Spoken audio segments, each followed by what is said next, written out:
So, you've just downloaded Clash Royale, you're hyped, you're ready to dominate Shibo, and then you queue into your first match and get steamrolled by someone named XX Destroyer 42 Nadu XX, who somehow has everything. Welcome to Arenas 1 through 3, the noob jungle where hope goes to die, unless you know what you're doing. Arena 1, stop being basic. Look, everyone's running the same nonsense here. Knight, arrows, maybe a musketeer if they're feeling spicy, but you're about to be evil. The giant Goblin Hut deck is your ticket out. The Goblin Hut is disgustingly underrated in this arena. It just sits there, endlessly spitting out little spear-wielding nightmares while your giant lumbers forward like an unstoppable boulder. Your opponent's going to panic when they realize they can't clear your hut fast enough. And when they finally throw their precious arrows at it, boom! You drop archers in both lanes. Surprise, buddy. Pick one to defend because the other side's about to slap your tower. Arena 2, blow them up, literally.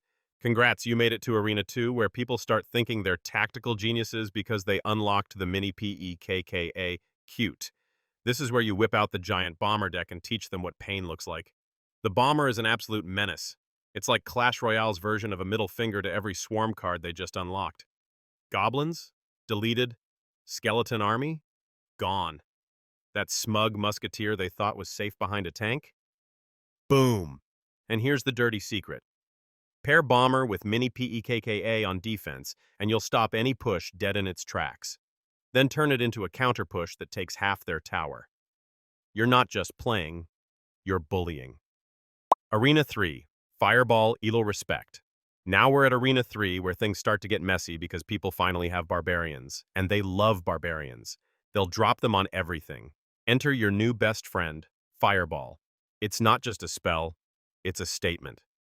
Those barbarians come charging in all proud and ready to wreck your giant. Fireball says, sit down. That musketeer hiding behind a knight? Fireball says, bye-bye. Keep it ready at all times because this arena is full of overconfident players who think one big pile of troops equals instant win. Pro tip, the look on their face. Okay, imaginary look. When you fireball their entire push into oblivion. Chef's kiss. Get out of Arena 3 with this setup, and you've officially left the baby pool. But don't celebrate yet. The mid-ladder gauntlet is waiting. And trust me, that's where the real chaos begins. Congratulations, you've escaped the kiddie pool. Welcome to mid-ladder, a chaotic wasteland where dreams go to die and every player thinks they're a tactical mastermind because they can now spam more expensive cards. Spoiler alert, they're not geniuses, they're just annoying. But you're about to climb over their crumbling egos with decks that make them question why they ever downloaded this game.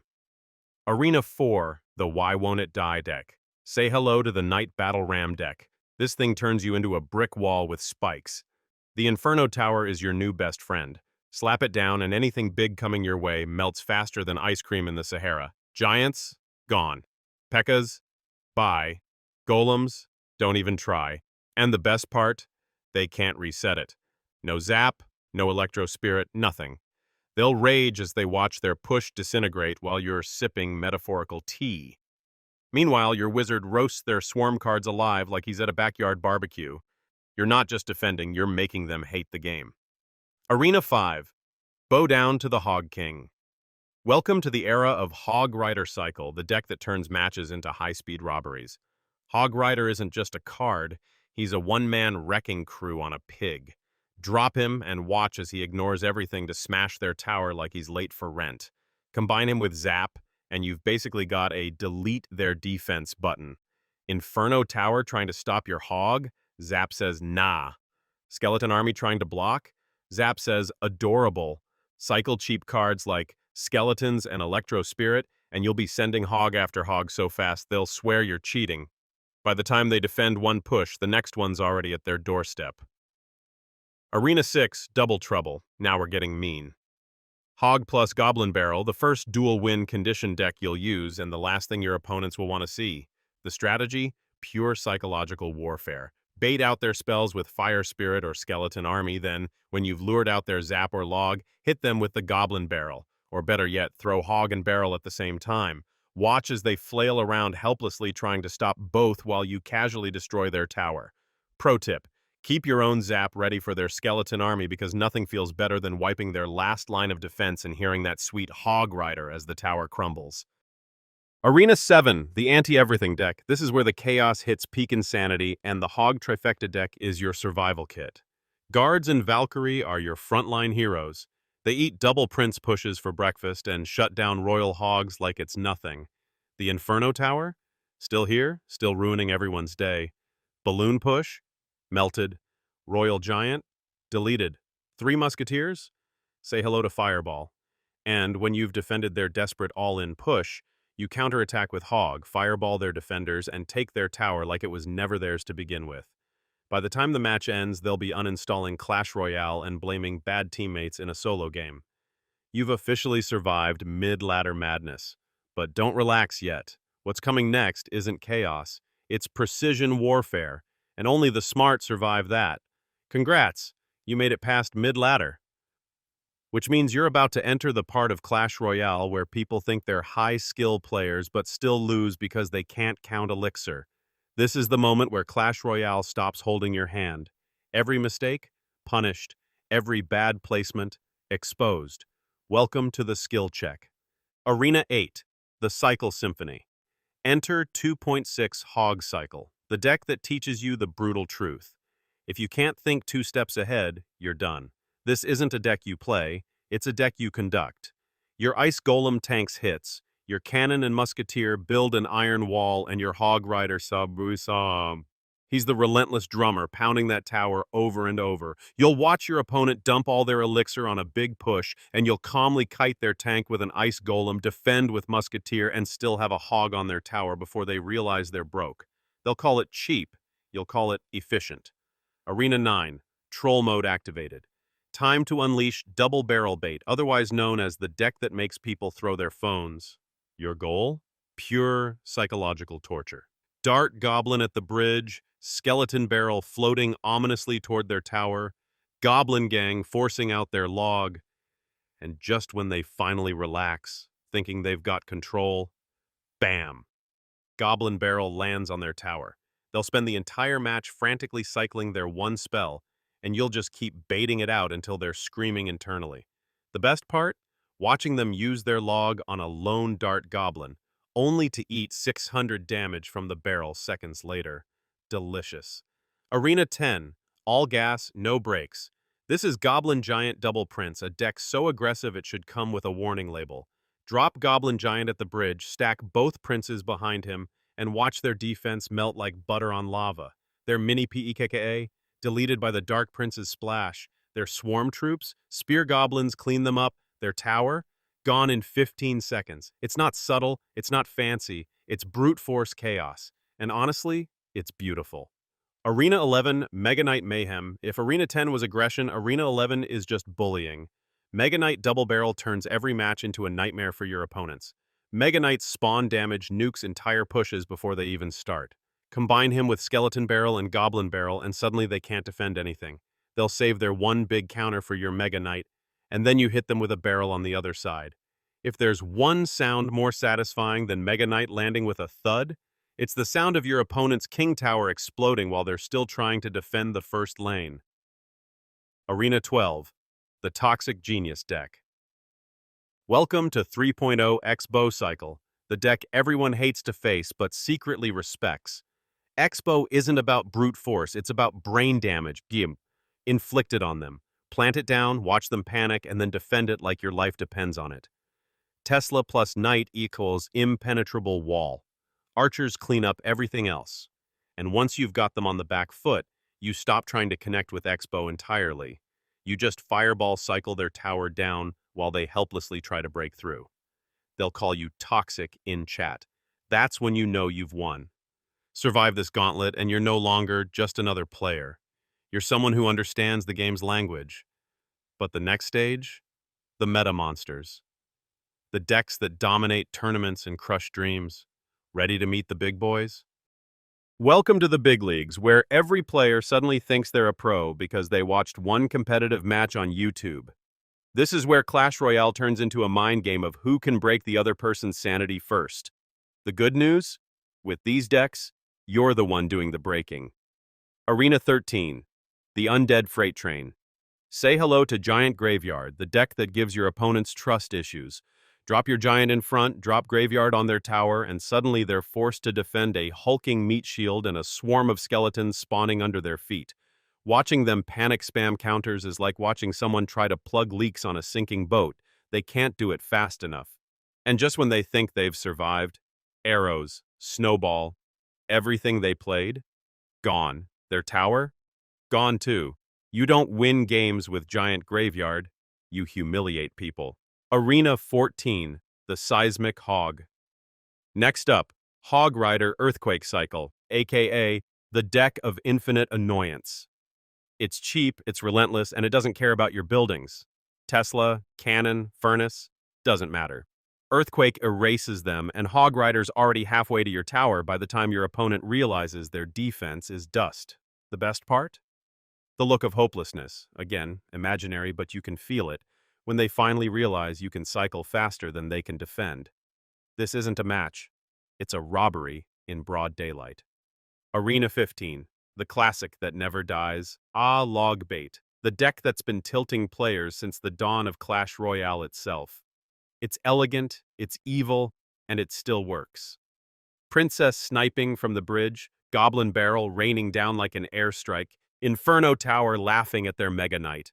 You're not just playing cards, you're forcing your opponent to make bad decisions over and over until they implode. And the moment they waste their log on a lone princess, oh, you better believe you're grinning as that Goblin Barrel chews through their tower like a wood chipper. Arena 16, Dual Lane Terror.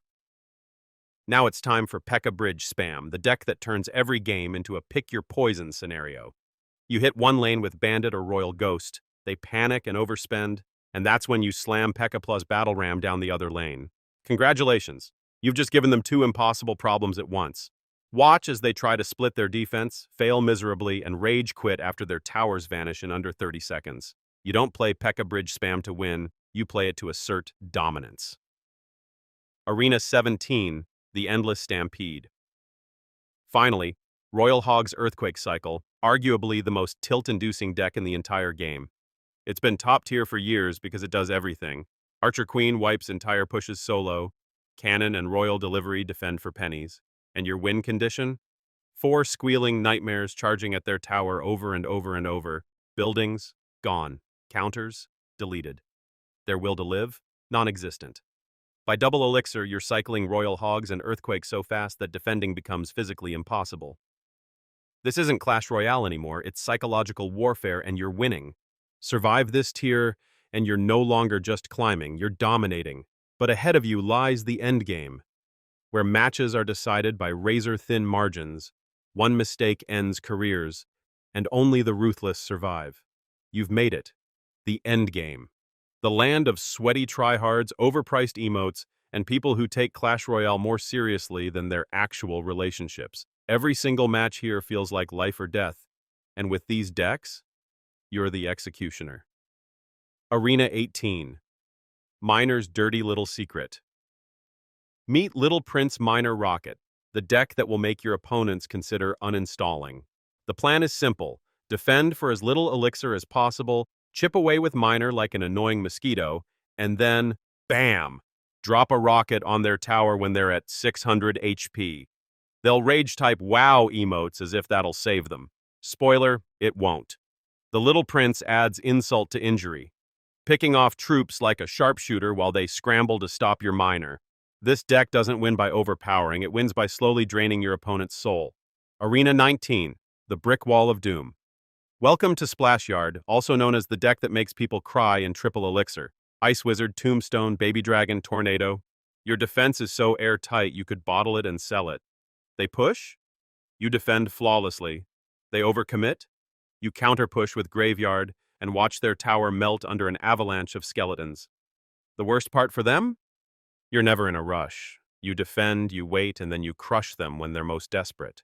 By the end, they're not just losing, they're emotionally broken. Arena 20, the Surgical Strike. Now for Miner Wallbreaker's Cycle, a deck that rewards precision and punishes clowns. Split wall breakers, force bad trades, and line up your magic archer for those sneaky, oops, I hit your tower too shots. Your opponent will constantly feel like they're almost defending everything, afase, right before their tower explodes anyway. This deck is like death by 1,000 cuts. Frustrating, inevitable, and satisfying as hell. Arena 21, the Royal Beatdown. Time for Royal Giant Fisherman, a deck so disgustingly efficient it should be illegal. Royal Giant walks straight up to their tower like he owns the place, and Fisherman yoinks away anything that tries to stop him. They drop a tank, pulled away. They drop a high DPS unit, pulled away. Their dreams of defending, pulled away. Add Monk in front of your Royal Giant, and suddenly their ranged counters are useless too. This isn't fair gameplay. It's robbery. Arena 22, the Air Raid Siren. Enter Lavaloon, the deck that turns matches into air raids. Drop Lava Hound, stack a balloon behind it, and prepare for carnage. If they don't have solid air counters, it's game over in one push. Even if they do have air counters, you'll just zap them, arrow them, and bulldoze their tower anyway. The psychological damage of watching a balloon drift toward your tower while you have 0 elixir left? Priceless. Arena 23, the Predictive Assassin. This is Minor Balloon Cycle, one of the most high-skilled decks in the game. You're not just playing cards, you're reading minds. You know where they'll place their defense before they do, and you punish them for it every single time. Bomb Tower, Musketeer, Snowball. It's a perfect balance of defense and offense. When you win with this deck, it doesn't feel like you beat them. It feels like you outclassed them on a fundamental level. Arena 24, the Soul Crusher. And finally, the crown jewel of toxic endgame decks. Royal Recruits, Piggies, split lane pressure that never stops, flying machines sniping everything they own, fireball and arrows erasing their defenses. You don't play this deck to have fun, you play it to end friendships. Watching them try to defend both lanes while slowly losing ground is like watching a slow-motion train wreck. It's beautiful. Congratulations, you've reached the peak. You're not just a Clash Royale player anymore. You're a walking nightmare for anyone who dares queue into you. But remember, the meta always changes. Today's god-tier deck is tomorrow's forgotten meme. So stay ahead, stay unpredictable, and keep being the player everyone else secretly fears. Now get out there and ruin someone's day.